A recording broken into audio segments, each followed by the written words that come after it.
Wel, ni, mae'n 1 o'r gloch, felly fe gychwyn ni arni. Croeso cynnes i chi gyd, pawb sydd yma yn yr ystafell ac yn ymuno ar-lein hefyd. Croeso arbennig un siarad y gwadd ni heddiw yma, Carwyn Graves.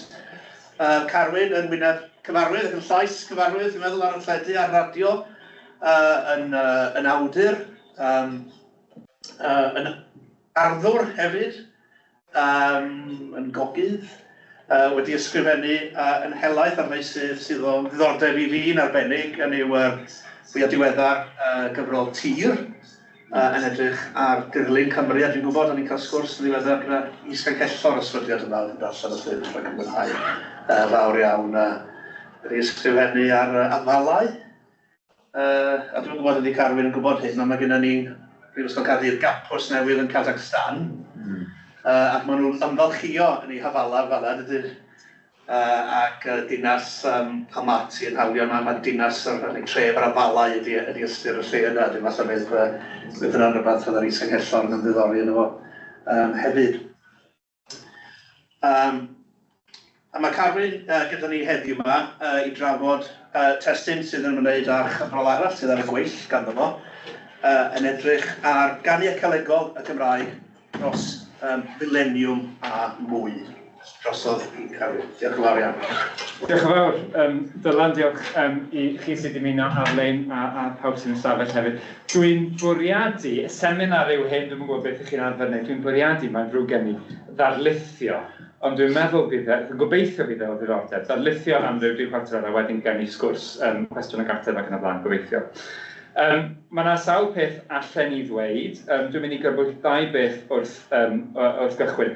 Mi o'n i ar ffarm ddo. Mi o'n i ar ffarm ochrau myddfau. Chi'n gwybod lle mae myddfau ar odre y mynydd D yng Ngorllewin Sir Gar. Ac yn edrych allan ar y ceia gyda ffermwr. A dath y gerdd hon, o'n i jyst yn meddwl sydd bod ni'n cychwyn heddi, dath y gerdd hon i'r meddwl, cerdd gan Myrddin ap Dafydd. Dwi ddim yn meddwl byddai'n synnu'n fawr os mae hyd yn oed Wyn James sydd yn y gynulleidfa wedi dod ar draws yr englyn yma. Englyn o'r enw Cled i rywun oedd Myrddin yn ei nabod. A dwi wedi hel atgofion wrth Myrddin am y gŵr yma, Cled. Sgwennwyd yr englyn yn Mai 1990. Dyma sio mae'r englyn yn mynd. Yn hwf y draen mae fedr o, yn gwynu, yn gan, wrth ei gofio. Hwythau'r cyll ym mhlethau'r cwm, gan ei wen yn gwyno. Felly fi esbonio, bu farw Cledwyn, Jones, os dwi'n cofio'n iawn, yn gynnar. Mi oedd e yn ddyn oedd yn plygu gwrych, fel bydden nhw'n gweud, mewn ardaloedd mwy gogleddol. Dyna oedd e'n neud wrth ei waith. Mi oedd e'n fardd gwlad hefyd, bu farw'n ifanc yn 1990. Marw anhymig a chyfansoddwyd englyn, wrth gwrs. A dyn ni'n gwybod am englynion y beddau a traddodiad yna, gwrandwch ar rhaglen Dave Thomas rai wrthnos yn ôl. Iawn, pam ydw i'n crybwyll y gerdd honna? Pam ddallenes i englyn bach i Cled? Englyn sydd ddim yn enwog, ac yn arofryn wrth gychwyn. Wel, ai enghraifft o ganu natur yw'r englyn yma? Mae'n gerdd am berson a fu farw. Ai enghraifft o ganu natur yw hi? Dwi ddim yn meddwl. Dewn ni'n ôl at hynny tuag at y diwedd. Ond dwi eisiau cychwyn yma yn fwriadol. Mae gen i 5 cam. Dyn ni'n mynd i fynd ar daith. Cychwyn gyda chanu natur yn Ewrop. Wedyn edrych ar drafod canu natur Celtaidd yn sydyn iawn. Wedyn cwestiwn yma, canu natur, canu ecolegol. Beth yw'r gwahaniaeth rhwng y 2 beth? Beth allan ni ddweud amdanyn nhw? Troi o hynny wedyn at brif pwnc y prynhawn sef Canu Ecolegol y Gymraeg, ar hyn sydd gen i gynnig fan hyn, a wedyn tynnu ambell i gasgliad. Dechreuais i gyda Cled yn fwriadol, a dewn ni nôl at Cled ar y diwedd. Os allwn ni fynd ymlaen trwy'r sleidiau, falle sawl cam, sori, dylen ni fod wedi gweud, mae'r englyn ar sleid hefyd. Ond ewch ymlaen, mae gen i, na fe. Gret. Ewn ni mlaen i dyma Cled, gobeithio, ie na fe. Ewn ni mlaen. i ganu natur Ewrop. Canu natur, barddoniaeth byd natur, ie? Ewch chi i Waterstones yn y dref ac mi gewch chi cyfrolau, blodau gerddi o nature poetry. Dyna'r ymadrodd yn Saesneg. Yn y Gymraeg, mae yna ambell, mae yna un eitha diweddar, Carwyn a'r Cread, blodau gerdd fechan, a mae yna un arall hefyd o olygwyd gan Bethan Mair, rhyw 15 mlynedd yn ôl, o barddoniaeth natur yn y Gymraeg. Canu natur yw'r derminoleg gyfarwydd, wrth gwrs. O le mae'r derminoleg yna'n dod? O le mae'r ffram yna'n dod? Wel, y seiliau llenyddol, mi fyddwn ni'n gallu mynd nôl, a mae gen i ddiddordeb fan hyn, mae'r syniad o Ewrop yn ymgos i ryw raddau yn oes Rhufain, ond mewn gwirionedd, dwi'n meddwl, mae yna cryn dipyn o gytundeb bod y syniad o Ewrop fel undod, gwledydd cred yr hen ymadrodd, yn dod yn yr oesoedd canol. Yn yr oesoedd canol, beth oedd yn y llyfrgelloedd? Prifysgolion pan sefydlwyd nhw, chymod Sorbonne, Rhydychen ac yn y blaen. Beth oedd yn yr ysgolion? Wel, llyfrgell falle rhyw 1000 o gyfrolau. Rhywbeth felly oedd mewn llyfrgell prifysgol. Beth oedd yn y llyfrgelloedd hynny? Wel, gweithiau diwynyddol, gweithiau yn Lladin yn ben ar oll ar ambell i eithriad. Peth o'r clasuron hefyd. Dim yr holl glasuron, fel dwi'n sôn wrthyn ni am weithiau Groeg ond hefyd Rhufain Lladin. Dim yr holl weithiau fel dyn ni'n nabod nhw heddi, ond rhyw gyfran fechan. Gan gynnwys gweithiau Virgil ac Ovid, enwau pwysig, falle yn anghyfarwydd erbyn heddi. Virgil, bardd mawr yr ymerodraeth Rhufeinig, yr Aeneid yn enwog, wel, yn arfer bod yn enwog ddim erbyn hyn, ac un arall o weithiau o'r enw y Georgics, dwi'n mynd i esbonio gomod am hynny, jyst allan ambell i linell o'r Georgics, cerdd hir yw'r Georgics am fywyd cefn gwlad, byd natur y math yma o beth. Yng nghyfeithiad i yw hyn. Pan naw libra, un o'r diwiau bychen, pan na libra, oriau cwsg, a galw dydd yn gyfartal gan rannu y dydd yn hanner ole, hanner tywyllwch. Yna, gyrd y wedd, hynny yw mynd allan ni aredig, math o beth. Gyrd y wedd, heiar maes a haidd, os bai o dan law, diwedd, geir, ac yn y blaen, ac yn y blaen. Rhyw gymysgedd o edrych ar tymhorau, cylchredoedd byd natur, byd amaeth ac yn y blaen. Ofydd, enghraifft arall, Ofydd. Cerdd hir oedd enw'r metamorphosis, os ydych chi ddim wedi clywed amdani, driopi yw'r cymeriad fan hyn, yn galw ar ei chymar a dwi'n dyfynnu eto, i gadw'n bell o'r pyllau, ac ni ddylai y cymar hwn dynnu blodau o'r cyffion, oherwydd pob llwyn a weli di y cymar yma. Cofia hyn, y gall fod yn gorff diwies. Mae pob llwyn wyt ti'n ei weld yn ôl Ofydd, yn y rhan am o'r gerdd. Jyst rhan gynrychiadol. Mi allai fod yn gorff diwies, paid felly tynnu'r blodau ac yn y blaen. Salm 104, okay? Yn y Lladin, yn Ewrop yr Oesoedd Canol, yng Nghymru yr Oesoedd Canol, wrth gwrs. Salm 104.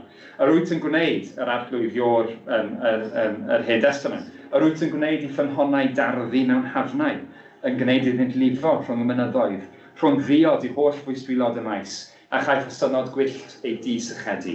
Y mae adar yn nefoedd yn nythu yn ei hymyl, ac yn trydar ymysg y cynghennau, ac yn y blaen. Canu natur, efe? Canu natur y salmau a'r Hen Testament. Pam dyfynnu rhain? Wel, byd arall, wrth gwrs, yw byd yr Oesoedd Canol, mae rhai ohono ni yn gwybod hynny yn dda iawn. Ond byd oedd yn cael ei ddeall yn Ewrop y cyfnod, byd oedd yn cael ei ddeall yng Nghymru y cyfnod. Fel, a jyst cipolwg bychan yw hyn, a mae hyn yn faes yn hun, ond fel byd oedd o dan sferau nefolaidd, lle oedd drama foesol yn mynd yn ei blaen. A lle oedd yr hyn y bydden ni'n ei alw'n oruwch naturiol, yn rhan o'r amgylchfyd, fel yn hyn fydden ni'n ei alw'n byd natur. A dyna'r pwynt gwaelodol pwysig, dwi'n meddwl, fan hyn, o ran seiliau llenyddol, y syniad yma o ganu natur yn Ewrop ac yng Nghymru hefyd. Byd moesol, ie. Byd lle roedd siap moesol reality i'w weld ac i'w ddyfalu, os hoffech chi a defnyddio term, i'w ddyfalu yn y creaduriaid o'n cwmpas ni fel pobl. A roedd hyn i gyd yn lliwio, yn rhoi, yn gosod y cyd-destun llenyddol, wrth gwrs, nid yn unig i'r farddoniaeth ar draws Ewrop yn y Gymraeg hefyd. Mae'n ddiddorol nodi wrth yn heibio, wrth gwrs, ffaith sy'n hysbys i chi, wrth gwrs, ond taw ryw 80 o lawysgrifau canoloesol sydd wedi goroesi yn y Gymraeg. Os trown ni i Ffrainc ac i'r hen Ffrangeg a'r hen Occitaneg, rhyw 100 o lawysgrifau sydd wedi goroesi o waith y trobadores yn unig, yr troubadour, fel maen nhw'n cael ei galw yn Ffrangeg modern. Dwi ddim yn mynd i ddyfynu pob un o'r enghreifftiau hoffen i wneud, ond jyst rhoi blas i chi, i'r llaw sydd ddim yn gyfarwydd, eto cyfeithiad bras gen i'r Gymraeg. Un o weithiau, nid un o weithiau trwbadwr, sori, un o weithiau Petrarch, ond yn yr un mold. Petrarch yn yr Eidal, gogledd yr Eidal, 4yd ganrif ar 10. Aderyn crwydrol melys, meddwl Petrarch, aderyn crwydrol melys sy'n canu ar dy hynt, neu'n alaru eto amser y gorffennol sydd wedi mynd erbyn hyn. Gwyliad i'r nos yn dod, a'r gwanwyn yn awr yn cilio'n gyflym, gyda hapusrwydd y dydd tu ôl i ti, a'r tymhorau hoiw wedi ein gadael. Pe gallai ti bwyso fy yn erbyn dy bwysau di dy hun, ni allith ddyfalu mor hir mae fy ngofydiau yn para. Eto efallai y cuddi di dy hun, rhag y ffrwydrad geafol sydd ar ei ffordd, o fewn fy mron i hefyd, ac felly, trwy hynny, leddfu fy mhoenau unau. Fwy na thebyg, dych chi ddim wedi clywed y soned yw hun yn yr Eidaleg wreiddiol sy'n llawer well. Dych chi ddim wedi clywed y soned o'r blaen, mae rhaid fi gyfalu, do'n i ddim wedi darllen y soned o'r blaen cyn chwilio am enghraifft. Doedd dim angen chwilio am hyll, gallen ni di dewis unrhyw enghraifft o waith Petrarch. Mae'r mold yn gyfarwydd. Pam ydy'r mold yn gyfarwydd? Wel, oherwydd, wrth gwrs, yr hyn wnaeth rhamantiaeth, gan symud ymlaen, rhamantiaeth mewn oes ddiweddarach. Dwi'n cymryd yn bod ni'n gyfarwydd â Wordsworth, cerddi fel y Cennin Pedyr, The Daffodils, neu llinellau a gyfansoddwyd uwchben a bati Tindyn. Rhamantiaeth, symudiad arall, wrth gwrs, o fewn hanes barddoniaeth a hefyd hanes syniadaeth yn Ewrop. Ond dwi ddim am ddyfynu Wordsworth, dwi am ddyfynu Hölderlin, a bardd Almaeneg, ambell linell, gen i ddim amser i gyfieithu'r Gymraeg, felly bygewch chi'r Almaeneg a'r Saesneg fan hyn, ambell i linell o'r Almaeneg, un o'i gerddi mwyaf adnabyddus. Wie, wenn am Feiertage das Feld zu sehen, ein Landmann geht des Morgens, wenn aus heißer Nacht die kühlenden Blitze fielen die ganze Zeit und fern noch tönet der Donner in sein Gestade, wieder tritt der Strom und so weiter und so fort. Yn Saesneg, cyfeithiad Charles Taylor yw hwn. As on a holiday to see the field, a countryman goes out at morning, when out of hot night the cooling flashes had fallen for hours on end, and thunder yet rumbles afar. The river enters its banks once more. Now verdure spouts from the soil, and with the gladdening rain of heaven, the grapevine drips, and gleaming in tranquil sunlight stand the trees of the grove, and so on. Mae'r gerdd yn hir. Beth yw naws y gerdd honno? Beth yw naws cerdd Wordsworth? Beth sydd yn digwydd o dan y wyneb? Mi allwn ni dreulio'r holl amser wrth gwrs gyda'r cwestiynau hynny. Ond wrth symud at ramantiaeth, mae'r lens yn troi, tirwedd dwi'n siŵr eich chi'n gyfarwydd â hi. Ond ymhlith pethau eraill, wrth gwrs, mae'r canu natur yn troi'n fewnol, ac yn troi at arwyddocad anniffynadwy niwmenaidd sydd yn dod mewn profiad anrheithol o fyd natur, lle mae Petrarch yn mynegu teimladau. Mae Hölderlin yn chwilio am rhywbeth na ellir ei dreithi ac eto'n treithi trwy farddoniaeth. Dyna yw priod waith farddoniaeth wrth gwrs i rhywun fel Wordsworth, Keats, Hölderlin. A thraws sy'n ei dilyn. Fel meddai Jonathan Bate, a'i faes yw hyn i gyd.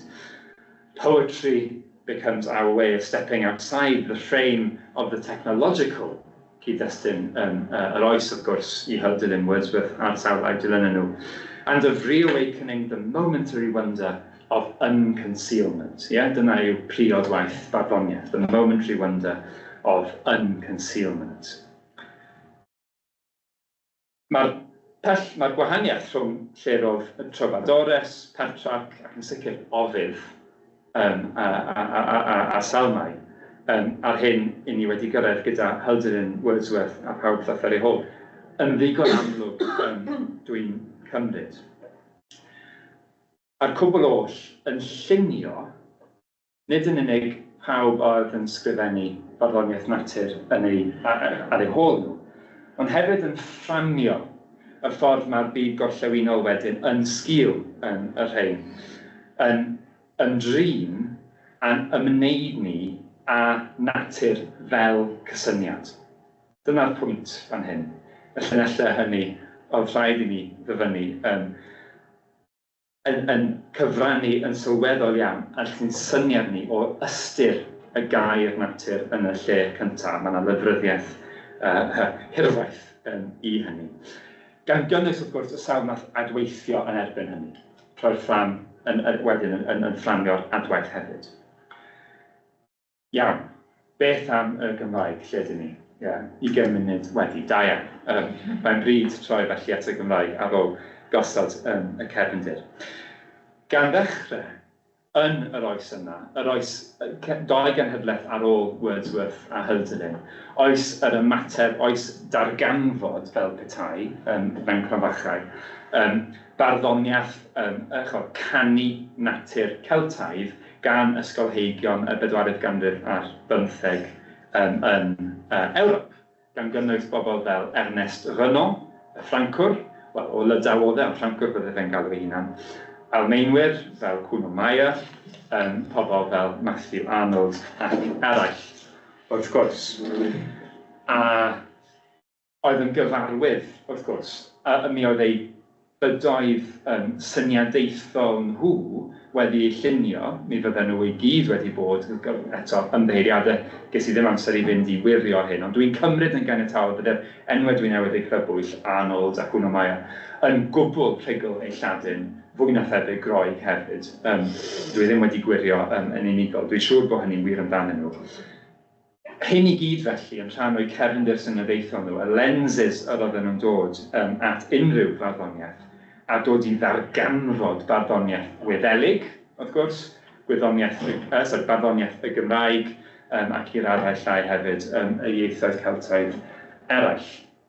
Ac yn gweld o fewn y traddodiadau a'r deunydd llenyddol yna, yn gweld oedd i mewn i'r rheini deunydd unigryw, deunydd gwahanol, deunydd diddorol, ac ymagwedd barn y bobl hyn o'r Victoria oedd hyn, yr ysgolheigion hyn, ymagwedd wahanol yn ei tir nhw at natur.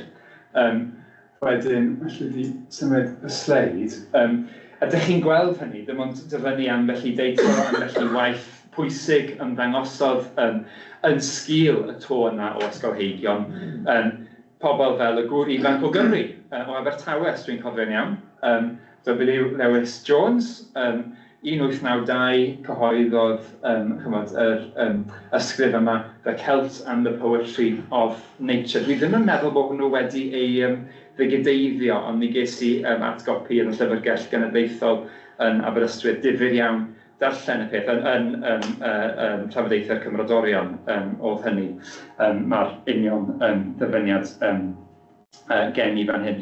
Neu, rhaid yn ddiweddarach, rhywun fel Kenneth Jackson, ambell i enghraifft yn unig, yn cyhoeddi 1935, Studies in Early Celtic Nature Poetry. Hwnnw wedi ail-argraffu rai blynyddoedd yn ôl yng Nghaergrawnt. Yn cymharu yr hyn mae'n ei weld, marddoniaeth canu natur cynnar Wyddeleg a'r Gymraeg, gyda'r hyn sydd yn yr hen Saesneg, ac yn dweud, wel, dwi ddim yn ddigon dweud, wel, bod yna rhyw fath o, bod yna rhyw fath o agwedd hanfodol Geltaidd i'w gweld yn y canu natur yma, yn yr Wyddeleg a'n y Gymraeg. Mae hwnna'n symleiddio, mae hwnna'n rhyw fath o celtophilia bron a bod beth yw'r gair dwi'n chwilio amdano fe, yn mystical ei naws. Mae Kenneth Jackson yn dweud, wel, mae eisiau ni gategoreiddio, a dyna mae'n neud yn y darn yma, mae'n edrych ar ganu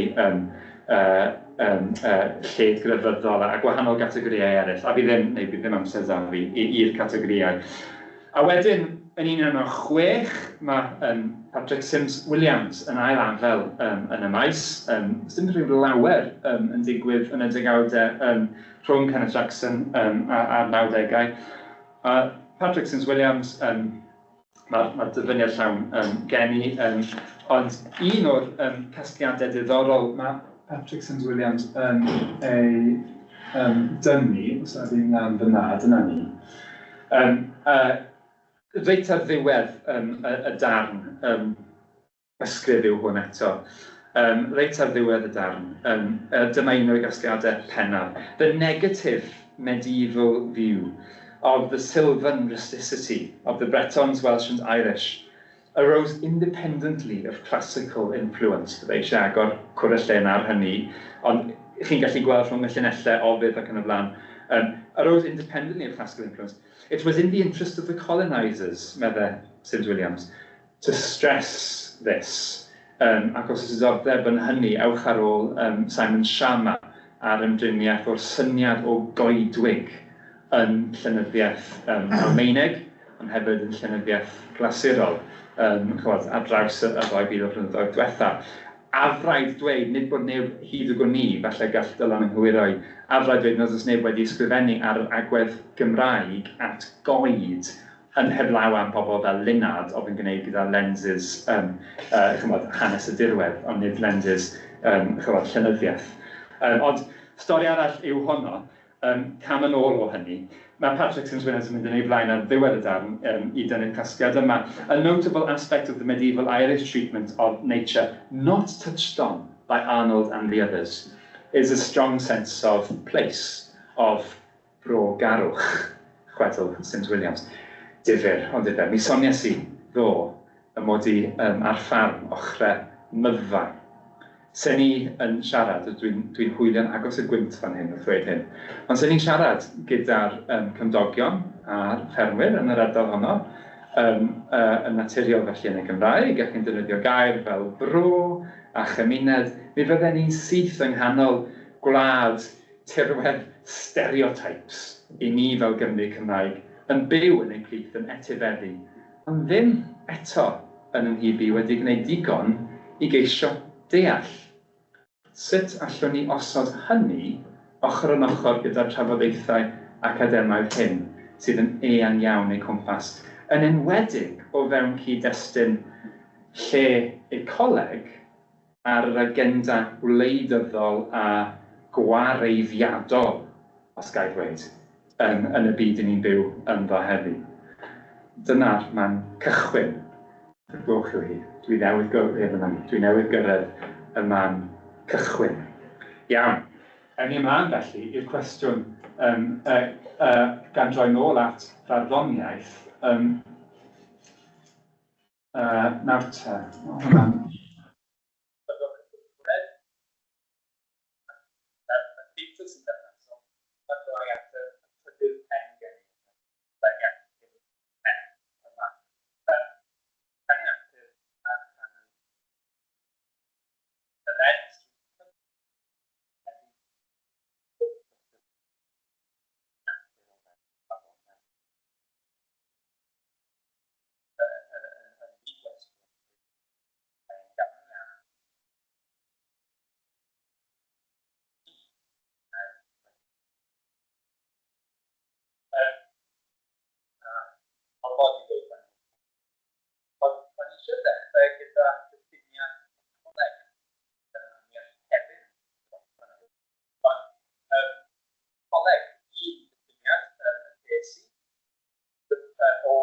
geiriadur, the branch of biology.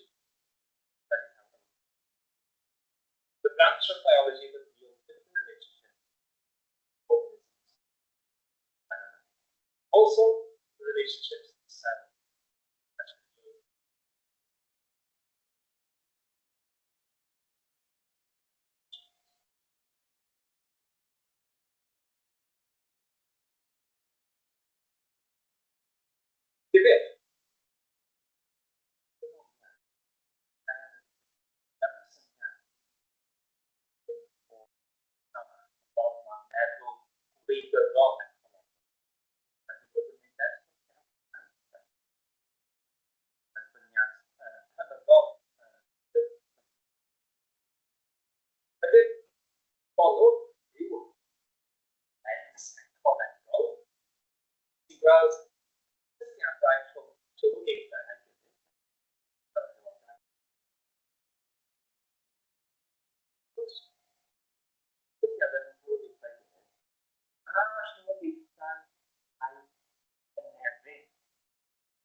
Gweithio yn iawn.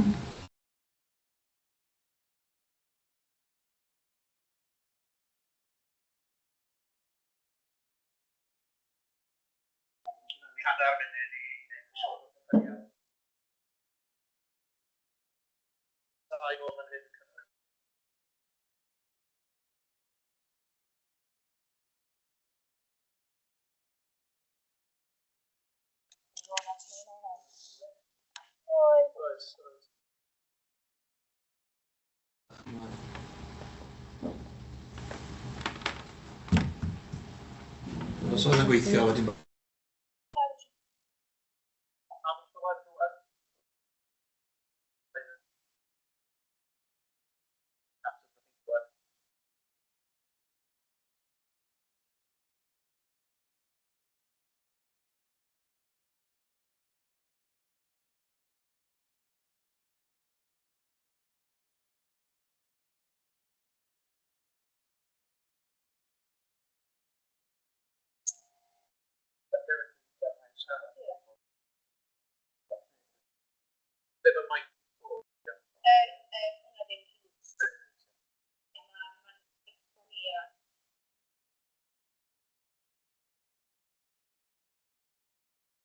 Hello?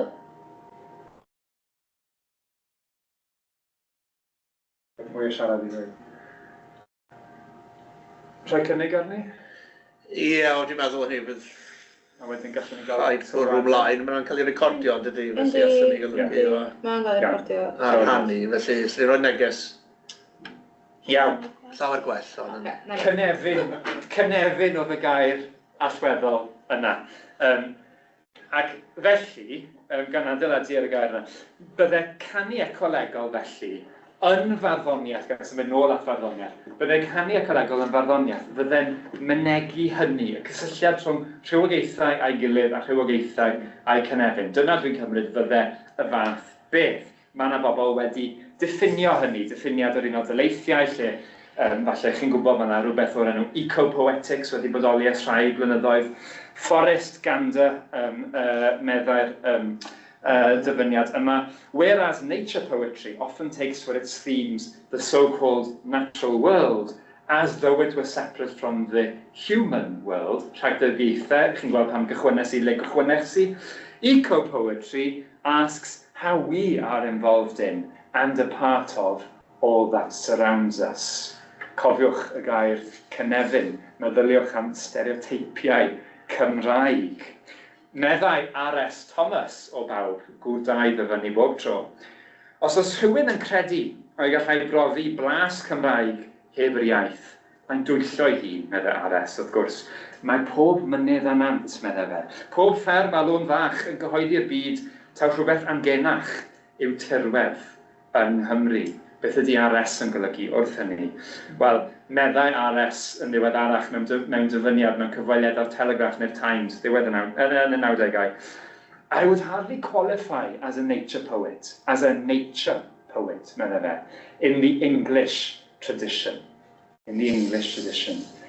Tybed, ble oedd yn pwyntio wrth ddweud hynny? Ych chi'n cofio diffiniad Forrest Gander. Felly, Canu Ecolegol y Gymraeg dros 1000 o flynyddoedd a mwy. Gyda wedi gosod y gefnlen gymleth amlheinog honna. A oes Canu Ecolegol yn y Gymraeg. A dwi'n cymryd eich bod chi'n gallu gweld yn sgil y gefnlen bod y cwestiwn erbyn hyn yn ôl y diffiniad wedi cynnig bron yn un ffôl. O dderbyn y gwahaniaeth yna rhwng canu natur a canu ecolegol. Ody'r llall, nid yn aill ond y llall, ody'r llall canu ecolegol yn well derm, yn well fan cychwyn I ddeall yr holl ganu natur yma yn y Gymraeg, gan gofio mor drwsgwl mae llawer o'r canu hwnnw wedi gweddu I gategorïau mewn canu Ewropeaidd ac mewn astudiaethau llenyddol Ewropeaidd am natur. Trosolwg. Ymgais I fod yn gynrychioladol sy'n gen I yn y munud nesaf. Ceisio dewis cerddi a beirdd sydd ddim yn ymylol. Mae'n dewis anecdotaidd. Dwi'n llwyr cyfaddau hynny. Anecdotaidd yn y pendraw falle yw astudio llenyddiaeth. Ond ceisio peidio bod yn ymylol ydw I wrth wneud y trosolwg sydyn yma yn y munudau sydd gen I yn weddill.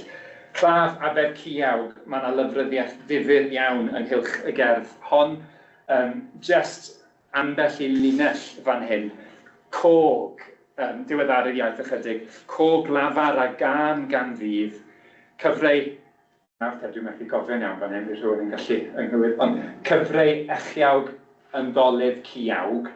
Gwell corawg na chefyd ac yn y blaen. Yn Aberciawg y canant gogau a'r ganghennau cangen blodeuog, cof lafar, caneg y rhawg sef y nawr ac yn y blaen. Claf Aberciawg, os ych chi'n gyfarwydd â'r gerdd, cerdd eitha symbolaidd mewn gwirionedd yn hanes deall llenyddiaeth Gymraeg. Ydych chi claf, dyn sal, cymeria, llais, does na ddim narratif clir, mae'r dyn sal allan, mae'n clywed y gog yn canu. A wedyn allan ni'n mynd yn hellach, ond mae pob cam yn hellach yn ddehongli. Claf Aberciawg.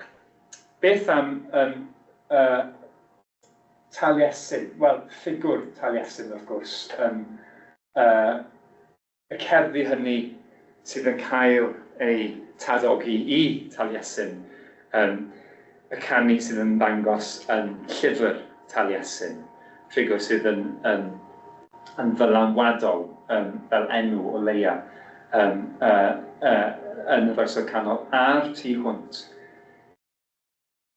Un enghraifft, a mi allwn ni wedi dewis nifer o blith y cerddi hyn, a dwynau Taliesin yw enw'r neu'r teitl sy'n cael ei rhoi, ddylen ni ddweud, i'r gerdd hon.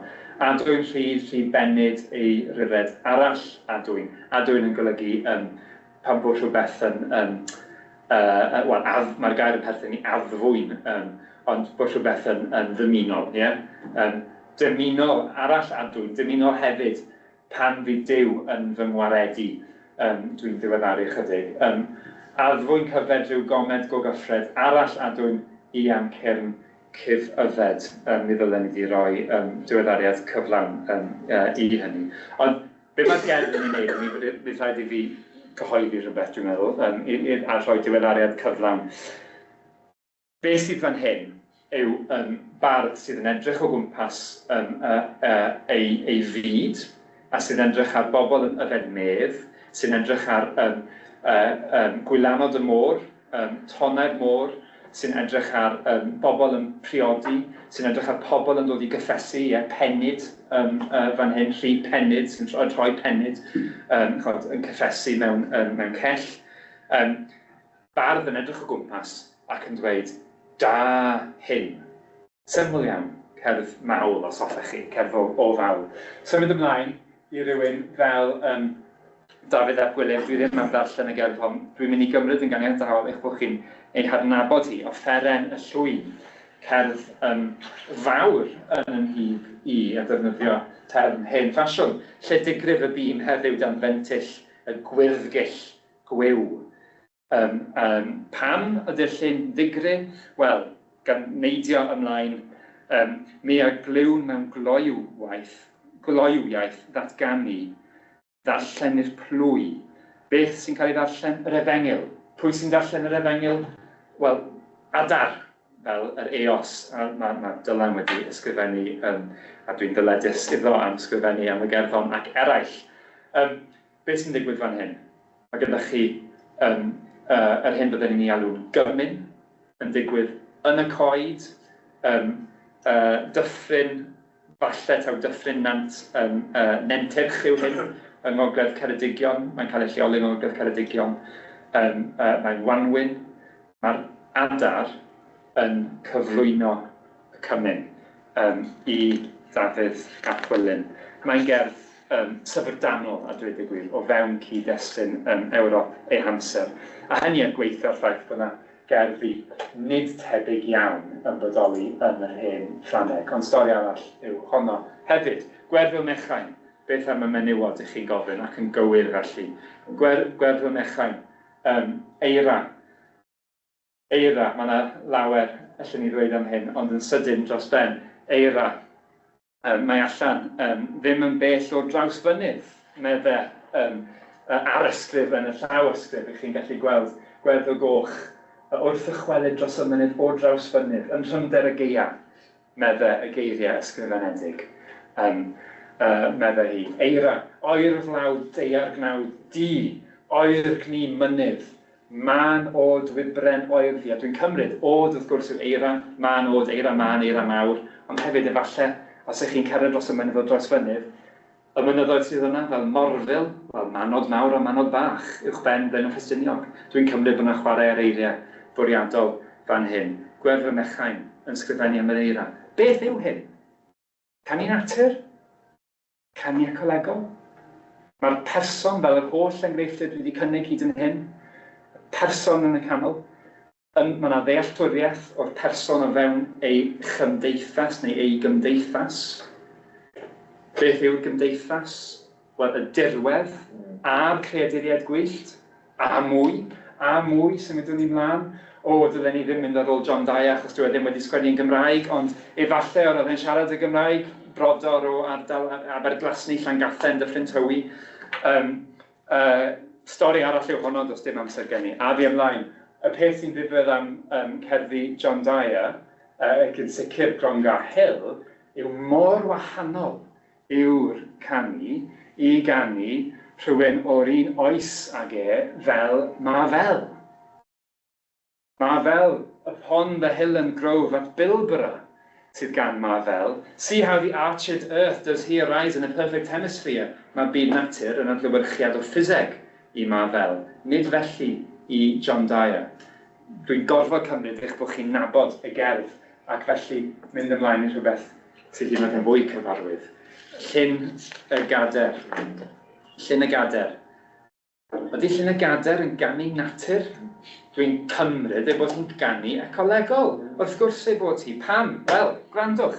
Ni wel y teithiwr talog mono bron. o beth? Wel, y llyn, wrth gwrs. Niwel y teithio'r talog monobron wrth edrych dros ei fasthwr ar y wlad. Mae mwy o harddwch y mynyddoedd hon nag mewn rhyw ddarn o lyn, heb ddim ond bad pysgotwr unig sydd yn chwipio'r dŵr a rhoi o plwc yn awr ac yn y man, fel adyn ar gyfeiliorn, neu fel gŵr ar ddyfroedd hynllen methu cyrraedd glan. Ond mae rhyw ddewin a dieflig hyd yn gwneithio'r gweld ei wyneb i mi nef. Nad oes dim gogoniant yn ei bryd, mae godidogrwydd ar ei lannau ef. Dim byd o'n mawnog a'i boncyffion brau, dau glogwyn a dwy chwarel wedi cael. Canu am y dirwedd yn sicr. Canu natur, mawnog, llyn, person yng nghanol tirwedd. Y berthynas rhwng yr unigolyn. Dyna sydd yn poeni T.H. Parry Williams, y teithiwr mawr wrth gwrs, De America, yr Almaen, Freiburg ac yn y blaen. Y teithiwr mawr sydd yn dychwelyd bob tro, neu allaf ddian crag hon, wrth gwrs, nôl i dir stereotype. Falle bod hynny gyd yn gymaint o stereotype, nad ydyn ni ddim wedi ei weld e. Gan symud ymlaen, cynheuaf, un o gerddi enwocar y geunfed ganrif. Dick Jones, yr archdderwydd nid ffigwr ymylol dwi'n cymryd ohono.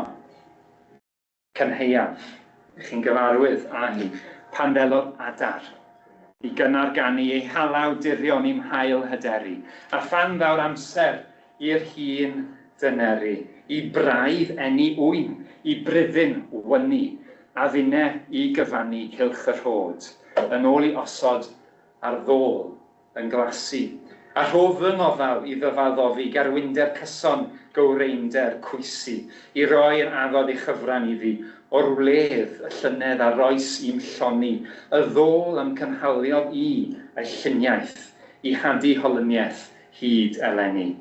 Bu hen werydu uwch ben yr hadau da gof gen i, nid hir yn ôl bod mewn neuadd bentre yng nghanol Ceredigion. Dechrau adrodd, jyst y llunellau hyn, ar stafell gyfan yn dechrau cyd-adrodd to i ni ar ddyn ei golli yn anffodus o ddeallewin Cymru. Stori arall yw honno. Bu hen werydu uwch ben yr hadau, yn y man brydd mae ton hen breiddiau. Ac yno o hyd rhydd sofl hen gnydau i eginyn ifanc egni hen hafau. Cynheuaf cyneuafau sydd yno, yn aros cyffro y gwres i'w goffrau ac yn y blaen. Canu natur yw cynheuaf. Canu ecolegol, mae gyda ti rhod, mae gyda ti cylchoedd, dealltwriaeth o gylchred meithynau o fewn system o ffarmio sydd erbyn hyn ar y cyfan wedi'n gadael ni. Ond system sydd ynddo'i hun wedi, ers cyn cof fel meddwl Dick Jones, wedi cynnal y byd difyr o beth, a sgwarnog arall allwn ni ddim mynd ar ei hôl. Ond beth am y nawr mae Dick wedi'n gadael ni? Dwi'n Manon Awst ddim wedi'n gadael ni. Mae Manon Awst wedi bod yn gorwedd yn y fawnog, yn ei ddionydd y gaeafau diwetha yma. Mae Manon Awst yn gweithio, gwneud bob math o bethau. Mae Manon Awst yn barddoni gyda sawl un arall. Englyn eto. Gwenyn, teitl yr englyn. O rywle, dod drwy'r heilwen, yn niwsans, yn ysu rownd cacen. A'i sŵn drôn yn pigon pen. Angof yw bod ei hangen. Canu ecolegol, canu o'r am ac o'r ymwybyddiaeth ecolegol fodern, byd siŵr. Englyn sy'n sefyll yn olyniaeth y ffordd yma i englynion yn y Gymraeg wedi ei cyfansoddi ers tro byd yn sicr. O'i chyfieithu i'r Saesneg petai rhywun yn gwneud, nature poetry.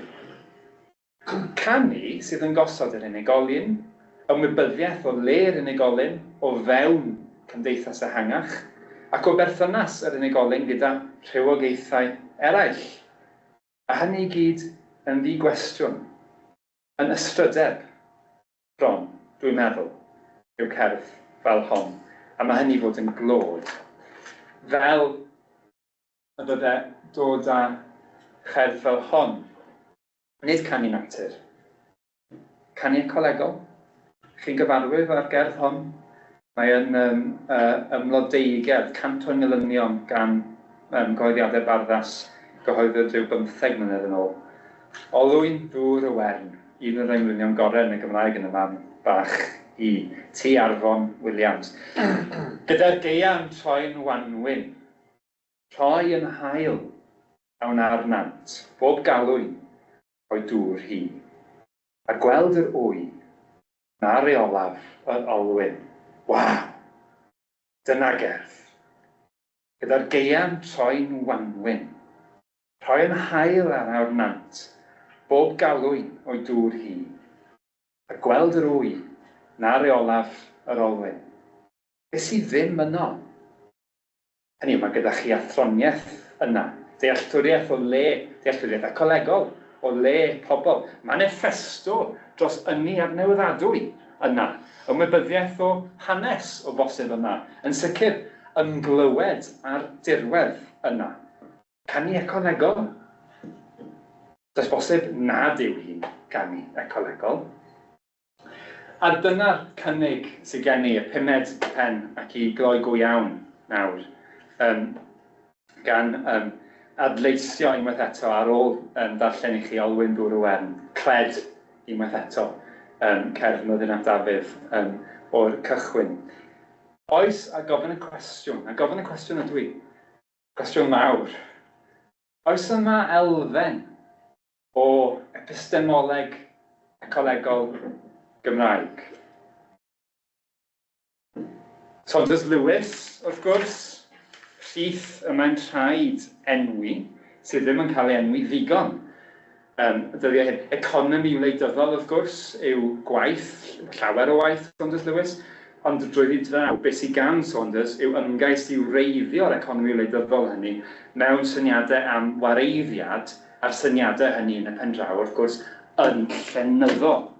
A dwi'n meddwl y bydde modd dadlau, a dwi'n mynd ymwybodol bod yna neb wedi gwneud, ond i bai am y boi na nath ceisio lladd ar waith Saunders Lewis yn o 4 gwynt dros y blynyddoedd diwethaf, ond stori arall yw hwnna hefyd. Dwi'n meddwl y bydde modd dadlau bod yna ymgais gan Saunders i lunio epistemoleg a hynny yn y pen draw sydd wedi bod yn bellgyrhaeddol yn llunio y Gymru i ni'n byw, y rhannol llunio, wrth gwrs, y Gymru i ni'n byw ynddi heddi. Hugh Williams, ych chi'n nabod, dwi'n ar-lein, ydy gwaith diddorol dros ben pwysig gan rai blynyddoedd yn ôl Ysbryd Morgan, archwilio'r seiliau syniadol, dyma'r dyfyniad archwilio'r seiliau syniadol sydd wedi ysbrydoli adnewyddu parhaol ein diwylliant yn wyneb ar gyfyngau oesol. Hynny yw, ymhlith pethau eraill, ymgais i chwilio am epistemoleg drwy hanes syniadaeth Gymraeg. Neu, beth am ŵr arall, dwi'n meddwl ar y sleid olaf. Nad oes neb am ŵni yn darllen, un o feddylwyr mwyaf y Gymraeg ers canrif a mwy, heb os. Wrth gwrs, roedd angen golygydd llawer mwy llym arno, ond Bobby Jones, dyfynnu, just ambell i frawddeg a sefyll i mewn am glamp o lyfr a ysgrifennodd Bobby yn y cyswllt yma. Am y gynghanedd, epistemoleg, rhyw fath o epistemoleg Gymraeg mae Bobby'n chwilio amdani hi. Mwy na hynny hefyd, ond nid llai. A meddwl Bobby fan hyn, meddwl mewn gwirionedd yw'r gynghanedd ei hun. Meddwl y mai am drefn. Meddwl hefyd drwy drefn. A meddwl awna am dderbyn ac am wrthod, am batrymu bywyd, am berthynas pob dim i'w gilydd. Perthynas pob dim i'w gilydd. Hynny yw, lens ecolegol yw hynny. A dwi'n meddwl petai edal gyda ni ar dir y byw yma, y bydde Bobby cytuno wrth sôn am batrymu bywyd Mae'r hyn sydd gyda fewn golwg yw canfod, hynny yw, yr hyn sydd wrth rhaid gwyddoniaeth yw canfod yr hyn sydd yna, nid gosod lenses ar yr hyn sydd yna. Dyna'r ymgais sydd yna o fewn byd gwyddoniaeth. Mae hynny wedyn yn berthnasol i unrhyw ymgais i ddefnyddio gair ecolegol. A dwi'n meddwl bod e'n berthnasol i'r ymgais llenyddol, dyniaethol sydd gen i mewn golwg fan hyn. Ac felly, y brif nod gen i yn syml iawn yw hyn mewn brawddeg, beth gwenes i.